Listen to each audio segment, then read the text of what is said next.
एक बार की बात है, महात्मा बुद्ध को एक सभा में प्रवचन देना था। जब प्रवचन का समय शुरू हुआ तो बुद्ध सभा में आए, लेकिन बिना कुछ कहे वापस लौट गए। उस समय सभा में लगभग 150 लोग उपस्थित थे। बुद्ध के इस व्यवहार से कई लोग असमंजस में पड़ गए। उन्होंने सोचा, महात्मा बुद्ध आज क्यों कुछ नहीं बोले। दूसरे दिन सभा में लगभग 100 लोग ही पहुंचे। बुद्ध फिर आए, चारों ओर देखा और बिना कुछ कहे वापस चले गए। लोगों की संख्या घटने लगी। तीसरे दिन केवल 60 लोग ही रह गए। बुद्ध ने तीसरे दिन भी कोई शब्द नहीं कहे और वहां से वापस लौट गए। चौथे दिन सभा में और भी कम लोग आए। बुद्ध ने फिर मौन धारण किया और वापस चले गए। पांचवें दिन जब केवल 14 लोग ही उपस्थित रहे, तब महात्मा बुद्ध ने अपनी वाणी खोली। उन्होंने कहा, धर्म और सत्य की राह में धैर्य और समर्पण आवश्यक है। केवल उत्सुकता, तमाशा या बाहरी आकर्षण से धर्म का प्रचार प्रसार संभव नहीं।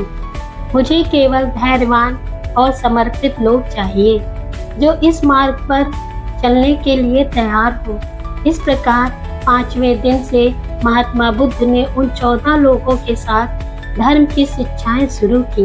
वे लोग उनके सच्चे अनुयायी बने और बुद्ध के संदेश को आगे बढ़ाया। कहानी की सीख। इस कहानी में गहरी शिक्षा छिपी है। ये हमें दर्शाती है, नंबर 1, धैर्य की महत्ता। धैर्य धर्म और सत्य की राह पर सबसे महत्वपूर्ण गुण है। केवल वही लोग बुद्ध के साथ रह सके जिनमें धैर्य और संयम था। तमाशा देखने वाले लोग धीरे धीरे छूट गए। नंबर 2, समर्पण और निष्ठा। धर्म का मार्ग कठिन है। यह केवल उन्हीं लोगों के लिए है जो समर्पण और निष्ठा के साथ उसे अपनाने को तैयार है। नंबर 3, गुणात्मकता का महत्व। किसी भी उद्देश्य को प्राप्त करने के लिए भीड़ की आवश्यकता नहीं होती।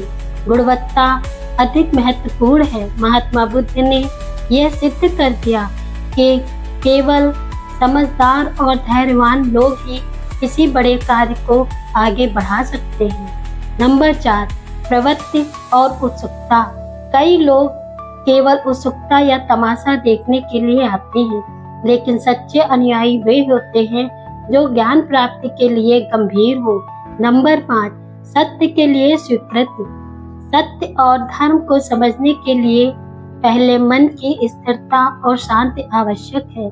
जो लोग धैर्य पूर्वक प्रतीक्षा कर सकते हैं, वे गहन ज्ञान को आत्मसात कर सकते हैं।